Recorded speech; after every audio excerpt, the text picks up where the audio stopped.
Au bord de la mer. Je frappais à la porte, mais il refusa d'ouvrir.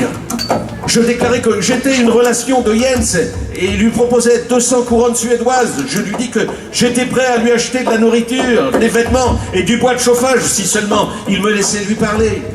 Je dis aussi que j'avais lu un de ses livres et que je l'adorais et qu'en comparaison de lui, tous les autres écrivaient comme des roubières. Il ouvrit. J'entrai et lui serrai la main.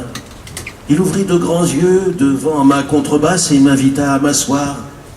Il était maigre, avait l'air sous-alimenté et famélique. Il ne devait pas peser plus de 40 kilos. Je lui tendis un biscuit au chocolat suédois qu'il avala sur le champ. Je lui en tendis un second, il l'engloutit en un clin d'œil.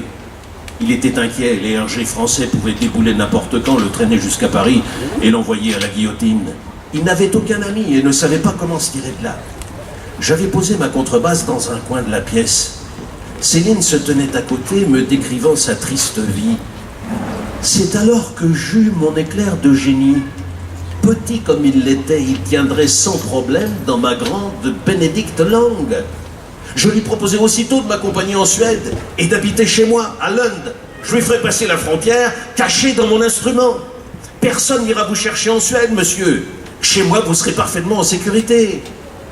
Il opina. De la chaise où il était assis, il me regarda sans un mot décoller délicatement la table d'harmonie de ma contrebasse et lui dire de se glisser dans l'instrument. Avait-il de la colle forte? Non, mais il avait de la colle de pâte qui lui servait à réparer les reliures de livres. Il s'allongea sur le dos dans la caisse tout en me parlant. Il me faisait totalement confiance, était prêt à risquer le tout pour le tout, n'avait plus rien à perdre. Je recollai la table d'harmonie et revêtis l'instrument de sa housse, sortis, appelai un taxi et rejoignis le bateau.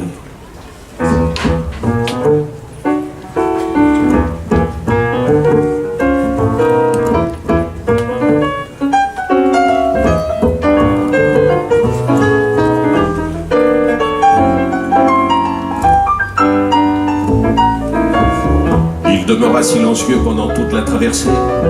Personne ne contrôla ma contrebasse lors du passage de la frontière. Nous nous rendîmes à la gare en taxi, je plaçai l'instrument à côté de moi sur le siège. Céline soufflait bruyamment à travers les ouïes. Arrivé à Lund, je chargeai la contrebasse sur mon vélo et rentrai chez moi.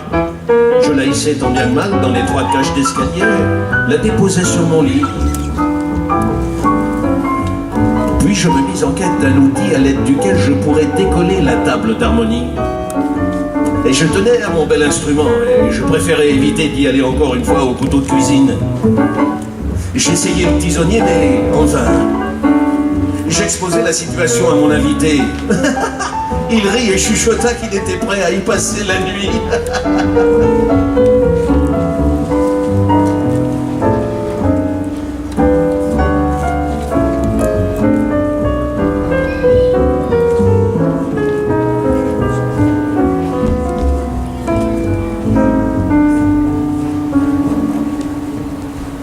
Nous dormîmes jusqu'à midi.